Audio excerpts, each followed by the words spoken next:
Et hello les amis, je vous retrouve pour une nouvelle vidéo sur le football international et la Ligue des Champions 2023-2024 et je vais vous présenter le match Braga contre Union Berlin. C'est un match qui a lieu ce mercredi 29 novembre 2023 à 21h pour le compte de la cinquième journée dans le groupe C. Alors dans cette vidéo je vais revenir sur le classement du groupe C avec les statistiques et résultats de ces deux équipes. On verra ensuite le classement des meilleurs buteurs et passeurs de cette Ligue des Champions avec les meilleurs buteurs et passeurs pour ces deux équipes. Puis on enchaînera par les 10 derniers résultats toutes compétitions confondues et les stats de ces deux équipes. On terminera par les compos d'équipes et tactiques éventuelles, ce qui nous permettra d'avoir une idée, une tendance à ce match. Pour ceux qui souhaitent voir ce match à la télé, sachez que vous pouvez le voir sur beIN Sport 5. Alors au classement, dans ce groupe C, donc Braga est donc troisième avec 3 points, une victoire, 3 défaites, 5 buts marqués, 9 buts encaissés, moins 4 de différence de but.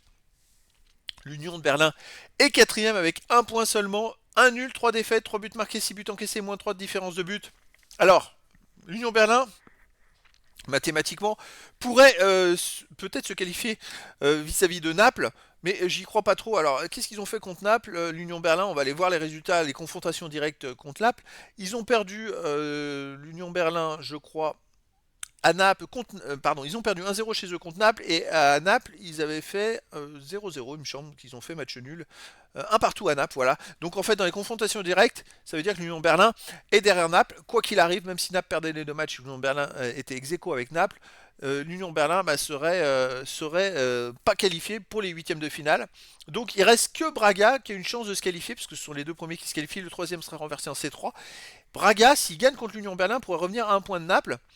A noter qu'à la dernière journée, on a un Naples-Braga qui pourrait être chaud patate, surtout que là, Naples joue au Real Madrid. Donc si Naples ne gagne pas au Real Madrid et que Braga bat l'Union Berlin à la dernière journée, eh ben, bon, à Naples, il faudra qu'il perde contre Braga pour se faire éliminer, mais voilà, ça peut donner du suspense. Au niveau des buteurs, pour Braga, on a Bruma avec 2 buts, pour l'Union Berlin, Becker 2 buts et 2 joueurs à 1 but. Pour les passeurs décisifs, Horta pour Braga, 2 passes décisives, et après des joueurs à une passe pour les deux équipes. Les 10 derniers résultats, toutes compétitions confondues, Braga, c'est 6 victoires de nul, 2 défaites, 23 buts marqués, 14 encaissés, plus 9 de différence de but. Chez eux, on va regarder sur tous les résultats chez eux, et il reste quand même sur 3 matchs de suite à l'extérieur là. Donc c'est vrai que les enchaînements de matchs, c'est étrange. Il reste sur une victoire contre Portimonense 6-1, un partout contre Casapia. Ils ont perdu 2-1 contre le Real Madrid. Et ils ont gagné contre Rio Ave 2-1. Donc en championnat, ils gagnent tout chez eux. Après, voilà, faudra voir. Ils ont perdu de justesse contre le Real Madrid, hein.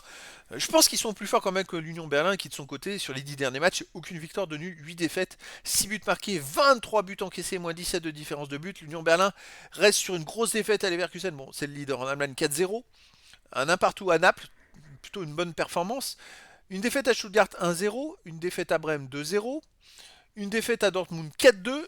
Ah, c'est très compliqué l'Union Berlin, c'est très compliqué à noter. Je ne l'avais pas dit qu'au match aller, à Berlin, le Sporting Braga a gagné 3 buts à 2. Donc il y avait déjà eu beaucoup de buts. Mais déjà, il y avait une différence entre les deux équipes.